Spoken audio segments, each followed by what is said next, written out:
classification. Now published quarterly, the Nostalgia Digest comes to you 4 times a year following the seasons of the year. A 1-year subscription is still only $15, 2 years just $27, and you can subscribe right now when you call our studio phone number. Now that's not the phone number here at our Illinois Railway Museum studio, but that's at the studio back in Glen Ellen. The number is 630-942-4200. That's 630-942-4200. Ken? And our upcoming summer issue for July, August, and September has a nice cover story about Richard Crenna. There are many more interesting articles and features. In the big 64-page summer issue, you'll read about girl singers with big bands, the adventures of Archie Andrews, Lydia Pinkham's Fabulous Compound, The Halls of Ivy, Harpo Marx, Martin and Lewis, an article about the great movie Hail the Conquering Hero, and a little test to see if nostalgia has you in its power. Also in the summer issue of the Nostalgia Digest, you'll find some never-before-revealed information about the radio tower in Elmwood Park, some neighborhood movie memories, and more, including centennial salutes to the Wright brothers and Arthur Godfrey. So subscribe now. Subscribe today. Call 630-942-4200. Give David and Gardner a little workout this afternoon. Well, they had to stay back home when we come to the Railway Museum. Use your credit card, or we'll be glad to send the bill. 630-942-4200. Or you can send to Nostalgia Digest, Box 421, Morton Grove, Illinois, 60053. But if you call now, we'll get the summer issue to you by first-class mail. Our studio number is 630-942-4200. Your Nostalgia Digest subscription directly helps Those Were the Days by making it possible for us to be here every Saturday afternoon, and we appreciate your support.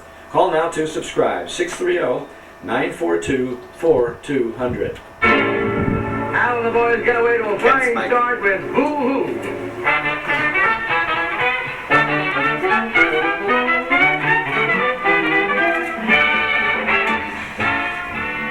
Support for Those Were the Days on WDCB is provided by Don Roth's Restaurant in Wheeling, now celebrating 32 years in Wheeling and 82 years of Black Hawk tradition.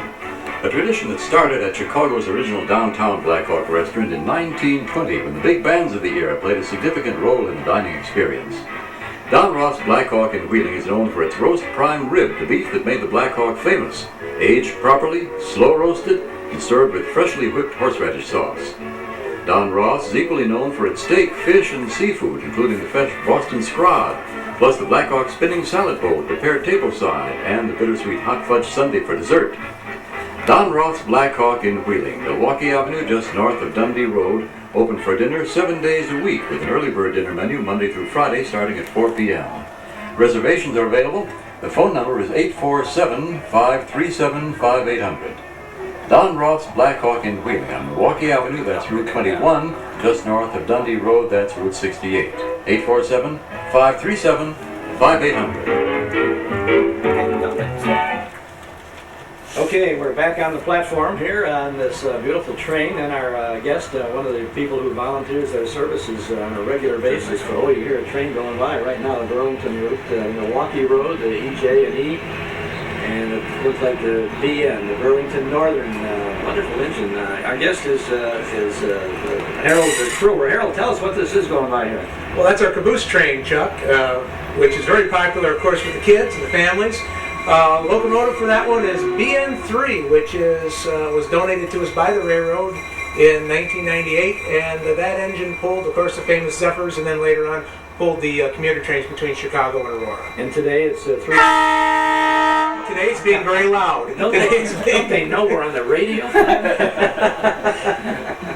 That's great. Now you're Director of Operations for the Superintendent of Operations. Superintendent of Operations. Well, you're doing your job because you got the trains going right by us. Well, he's blowing the whistle like he's supposed to for the grade crossing. Safety first. That's right. That's right. Well, tell us a little bit about your job, Harold, as Superintendent of Operations. What is your responsibility? Well, I guess the best way I could put it for the folks out there in the listening audience is I'm the traffic cop. Mm-hmm. I'm the person in charge of the railroad operations. I don't oversee any of the administrative parts of the museum operation themselves, but I do oversee the engineers and the conductors and the people that run the trains, and I'm the person primarily responsible for the safety and for making sure that the rules and regulations are followed. And I do the rules exams, and I do testing on people and make sure that everybody's up to snuff with their operational procedures, and just make sure that things run the way they're supposed to. Now this is not fun and games, all fun and games. This is run like a real railroad yard. Absolutely, here, it has to be. Yeah. It has to be, because like I tell our new volunteers, that just because this equipment is in a museum doesn't make it any less dangerous to someone that doesn't know what they're doing. It's just as big, it is just as heavy, and it will kill you just as dead if you don't know what you're doing. So safety and knowledge of the job is paramount. No, this caboose train that went by. This is rolling stock here on a Saturday afternoon. And people who come to the museum can get on board one of those. Absolutely. Caboose? Would that be caboose? Well, that would be the plural, yes. we tried to determine if it was a gaggle or a flock. We decided the plural of caboose is caboose. Caboose, okay. Apologies So to Mr. someone Webster. can go get... Chicago and the Midwest. And Everybody asked about the Green Hornet. Is the Green we Hornet- get lots of questions about the Green Hornet. We do have the last surviving Green Hornet streetcar. We did number 4391. And it runs on certain occasions. It'll run again for sure on July 4th. We generally restrict its use to the holidays and major days. But we will run it for sure on July 4th. Oh, I'm sorry, we'll run it again on Chicago days, June 21st and 22nd, when we commemorate the last day of streetcar service in Chicago. Oh, so there's an event going on here all the time. Just about every weekend we have something going on. But anyone who comes out on a given day can expect to find 3 to 5 trains operating. And the way the museum works is you pay 1 fee at the door, and that entitles you to unlimited rides throughout the entire day. You can ride as many things as you want, as many times as you want. It's an excellent family value. And I understand that you and most all of these people who are working out here are very highly paid. Is that correct? Oh, absolutely. Matter of fact, the board of directors doubled my salary this year from last year, but of course, twice nothing is still nothing. Well, it's wonderful, I think, that everybody is a volunteer out here to do this thing. Now, you must have a real life job. I do, as a matter of fact. I work for Amtrak. Oh, you do? Yes. Oh, so you're not far from home then. No, actually, but I didn't work for the railroad when I came out here. When I came out here, I was a newspaper producer. Oh, really? And largely because of my experience in being here, I was able to actually get hired by the railroad, and I've managed to make a career at Amtrak now. Oh, nice. But I wouldn't have been able to do that if I hadn't started out here in 1979. Learning about railroading here at the museum. Now we hear something in the background here. This is the caboose train coming through again. Yeah, he's on his way back in. Short ride.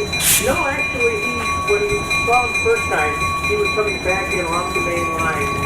We kind of run a loop. The main track is not a circle.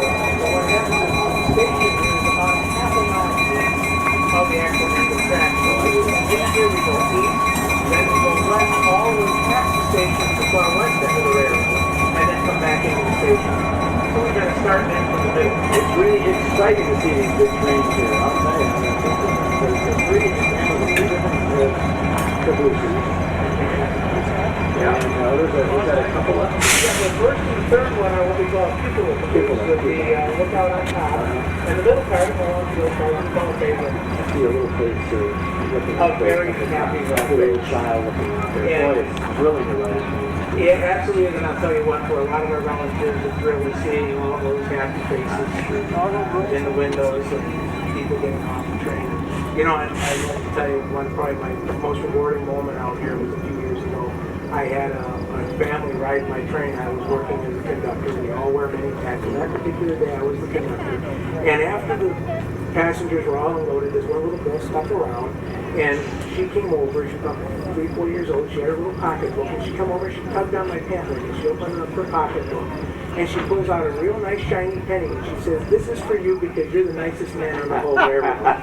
And I still have that. Oh, that's nice. That was your one and only time you got any kind of salary for doing all this, right? Yeah, it's the only time I got paid out here. You get as many rewards. But actually, you know, if I look at it this way, we all get paid by the smiles on the faces of the people who come out and enjoy this place. And, you know, a lot of days, if I look at it that way, if I'm getting paid in smiles, a lot of days I make time and a half. That's right. Very nice. Yeah. Well, you've certainly shown a very enthusiastic side of all of this stuff. And we're going to talk to a few of your fellow volunteers as our program progresses. But we thank you very much for being with us today. Excellent, Chuck. I'd like to welcome you to the museum, and I think it's a perfect day, and welcome you aboard the Engelholm here. You've got quite a That's nice right. This is a little 1910 platform. train here. Right? Yes, it is out here on the back platform. It's a beautiful day All for we that. need is Harry Truman out here looking for votes. Yeah, you've got the microphone here. If you want to stump, if you want to run for anything, Chuck, you got your platform right here. We'll run in the Republicrat.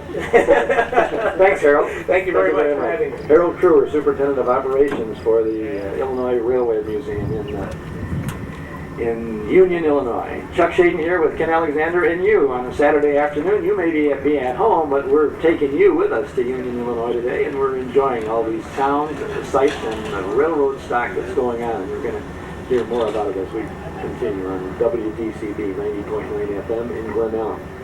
Radio Rides the Rails is the topic of our vintage radio show this afternoon, and we're going back to 1947 now for a little quarter-hour program. Bob Elson on board the Century. This is program number 387 in the series, sponsored over the Mutual Broadcasting Company by Crank's Shave Cream. Remember that? From Chicago's LaSalle Street Station. And the announcer on this program is Claude Kirshner, who used to be the ringmaster on the Super Circus on TV. And of course, he was a big radio announcer and a disc jockey and so forth during the radio days.